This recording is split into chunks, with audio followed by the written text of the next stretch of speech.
Welcome back, y'all, to another episode of Inside the Crosshairs. I'm Jay. And I'm Seth. Wait. Something like that. Today we've got another good episode for you. Today we've got the Kel-Tec PMR 30 pistol. 22 Magnum, 30 round magazine. And super lightweight, just a fantastic, fun little gun. Phenomenal. It came out in 2010, I believe. It's been out for a while now. Yeah. So 4.3 inch barrel, about a 5-pound trigger, and only comes in at like 14 ounces. So the thing is so lightweight. Yeah. But with that 22 Magnum round, I mean, good grief, it is so little recoil on this thing. I'll tell you what, you mentioned that came out in 2010. Isn't this the gun that kind of made them, like, everybody's like, ooh, look at what is that, you know? Kind of before this one, Kel-Tec was a joke. Right. They'd come out with a few and had some rough times for a little while, but this one has just really put them on the map. Yeah, that's the now they've got on the map. quite a few. If y'all seen our or haven't seen our KS7, the 12 gauge shotgun review, go and watch that. We'll put the link in the description. It is an awesome shotgun that just might beat the snot out of you a little bit. I think my bruise is gone now. It'll leave you pretty sore. Yeah, so really similar futuristic designs that Kel-Tec's putting into kind of all their guns now that just, I mean, name something else that looks like this gun, there isn't anything. There ain't anything that looks like this gun. Man, just awesome looking gun. It feels like a toy. It feels like you'll break it. It's lighter than a lot of airsofts that I've had hands on. It's extremely light. Man, I love the sights on it. Got the fiber optic orange. They are bright. They are really high visibility. Yeah, high vis fiber optics on it. Green front, orange rear. Man, that contrast in color. That is bright. That's nice. Good job, Kel-Tec. Yeah. I'm saying, if you can't see these sights, you need to go to the eye doctor. Exactly. Because you don't have 20/20 vision. You something else, because that is bright. Wow. Or it's too dark and you just need to stick a flashlight on that long Picatinny rail they put under there. Nice Picatinny rail. I like it, man. I like the wide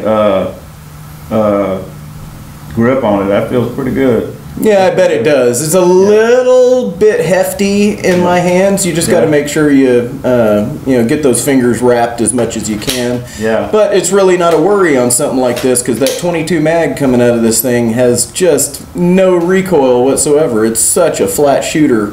Yeah. Great gun if you're training kids or smaller folks or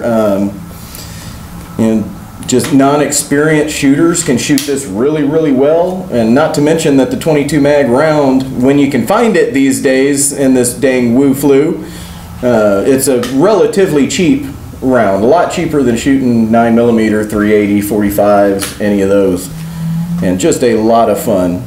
Man. Would dry fire, but that's not what you're supposed to do with rimfire guns. So what's the trigger? The trigger comes in right at about 5 pounds. Okay. So very smooth trigger. You didn't bring no dummy rounds with you?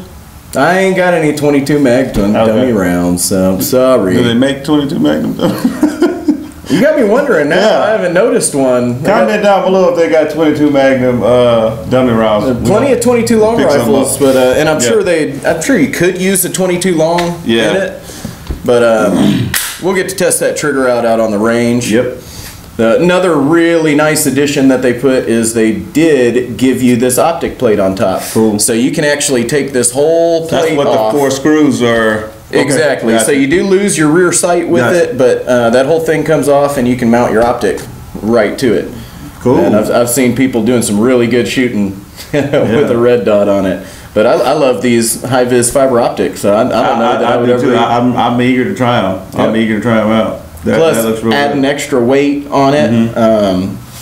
Yeah, I don't know about that. But you know what else I was wondering? If you did put a red dot, I'm wondering how low that red dot will mount once you take this off. Because look at how high the front sight is. It's not. I mean, it's not as high as, you know, optic ready, you know, sights, but it's pretty high. You might be able to get away with it depending on the type of red dot you choose. Yeah, and I haven't shot it with the red dot. I've only shot it with the fiber sights on it. So I'm not sure if it would co-witness or if it's like a third co-witness. That's what I'm saying. You might get 1/3 at least out of it. You know, or find something usable out of it. So yeah, I'm not totally sure on that one, but I really haven't put a lot of thought into it because I like shooting it with just those bright fiber optics with it. Yeah. So far, I mean, you got ambidextrous safety controls. You surely do. I only got a few knocks for it so far. My knocks would be, I mean, this mag release here is in the butt of the gun. I don't know, I guess, but that's sometimes how they like it, the paddle styles, like you. Yeah, a lot of the old school European guns have that, some of the old Walthers and different ones. Yeah. So, not a big fan. Not a big knock, but also not a big fan of it. How many situations are you going to be in that you need more than 30 rounds? I was thinking that too. I was just thinking that, like, if you got 30 rounds, they're like, what are you doing needing to do tactical reloads? Now, if you got the California version of it, and you only got 10 rounds in there, that's a little different story, but. Yeah.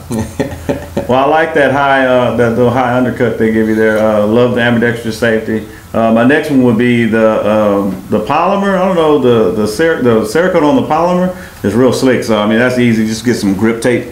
And then I mean, also it's 22. So how much is it really recoiling? But I would do it anyway, just to. I had thought about it, gripping it, but there's really, like I said, there's really no recoil to it. So it's not like a 9mm and 40 and all that's jumping in your hand. So it's not something that you really got to grip, even though we sweat all the time here in Texas. Yep. Yes, sir. Yeah, man. Other than that, that's pretty much, you know, it. Because the slide release, you know, a lot of like on Glocks, Smith & Wessons, everything, the slide stop is terrible, but they actually got a little ledge on it here, and I can actually, you know, use it. It's not too bad at all. I can actually get my hands on it. So yeah, it grips easy. Yeah, I mean, so yeah. Other than that, man, I guess I had two. I mean, because you still can put a light on it with your Picatinny rail. I mean, it's pretty cool. How long is this barrel? That one's 4.3 inches. Okay. Yeah, 4.3. Cool. Yeah, man. I know some people might say with big fingers, or if you're shooting with gloves on, if you can see in there, there's not a lot of room to put your hand in it. But for me, it's perfect. I got little skinny python fingers, as you call them. So I mean, it works great for me. I really like this. I think I'm gonna get one of these. I like it so much. I really like this thing. So once you put some rounds through it, I think you're definitely gonna be buying one. Yeah, I love the olive color too.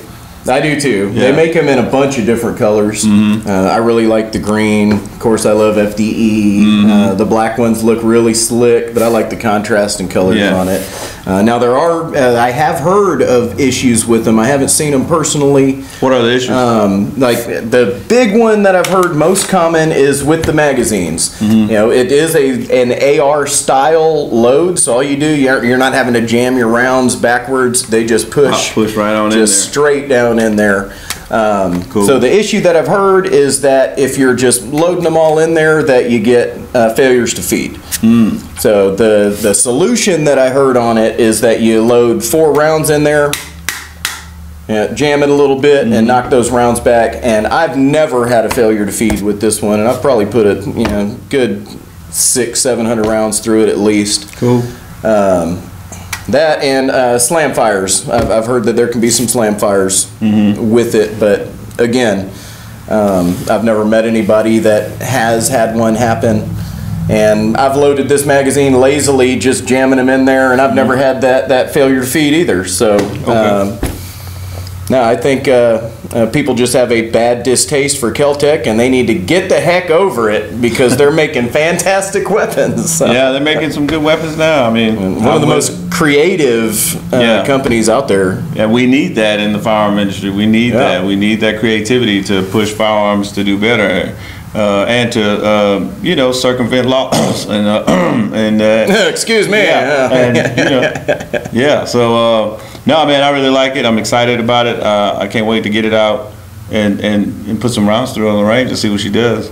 But it's a beautiful looking gun. There's nothing out there on the market that looks something like that. You know, I mean, they got the Alien now, but that, you know, that hadn't been out too long, and not too many people can get their hands on them. These guys you can still get for around $500. Yeah, versus $5,000 or more. Those things now, they're like 7 to 10 now. Yeah, so yeah, I mean, so I can't wait to get it. I actually want one, so I can't wait to put it on the range and see what she does, guys. So yeah, until then, stay tuned, guys. We're gonna put her on the range, put some rounds through her. And I hope you guys are there to check it out. But until then, please hit that like button, share, subscribe, bang that notification bell. Yeah, and we'll see you on the next one. We love you. Take care. Adios.